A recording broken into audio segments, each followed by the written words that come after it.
When you think of curry powder, you might imagine it as an ancient spice blend passed down for generations in Indian kitchens. But the truth is, curry powder has a much more surprising story. It isn't a single spice, and it wasn't even created in India. Instead, it's a carefully crafted blend that was invented by the British in the 18th century, as they tried to recreate the complex flavors of South Asian cooking in one convenient jar. Today on The History of Things, let's uncover how this golden blend actually came to life. The word curry itself is not a traditional Indian term. It was used by British colonizers as a catch-all name for the diverse spiced dishes they encountered in India. When they returned home, they wanted to recreate those flavors without juggling dozens of individual spices. And so, curry powder was born, a blend designed to capture the idea of Indian cooking, while being easy to use in British kitchens.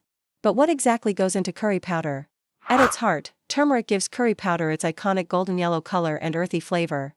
Coriander adds a citrusy, nutty backdrop, while cumin brings depth and smokiness. Fenugreek often balances the blend with a sweet, maple-like taste, and chili or black pepper provides heat.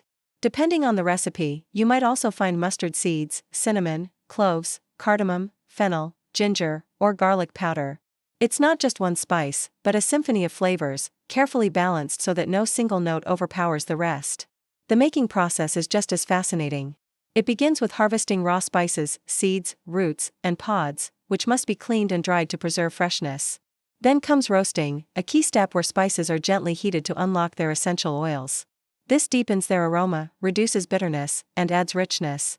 Imagine the fragrance of cumin or coriander popping in a hot pan. That's the moment when magic begins. Once roasted and cooled, the spices are ground into fine powders. Industrial machines can mill them on a large scale, but in traditional kitchens, grinding is still done by hand on stone mills. After grinding, the real artistry takes place, blending. Spice makers measure and mix their powders according to recipes that may be standardized in factories or instinctively followed in small, family-run operations.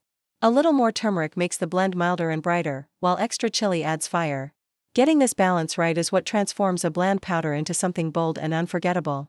Packaging is just as important.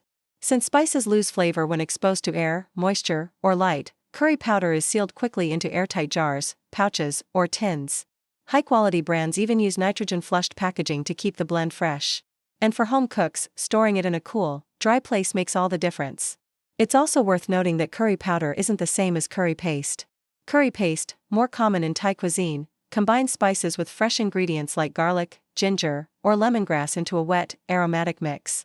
Curry powder, being dry and versatile, is much easier to ship and store, which helped it spread worldwide as a kitchen staple. So next time you sprinkle curry powder into a soup, stew, or even scrambled eggs, remember, it's not just yellow dust in a jar. It's a blend born from cultural exchange, colonial history, and centuries of spice trade.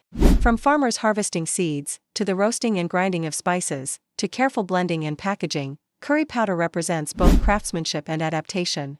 It may not be a traditional Indian invention, but curry powder has become a bridge between cultures, carrying the flavors of South Asia into kitchens all over the world.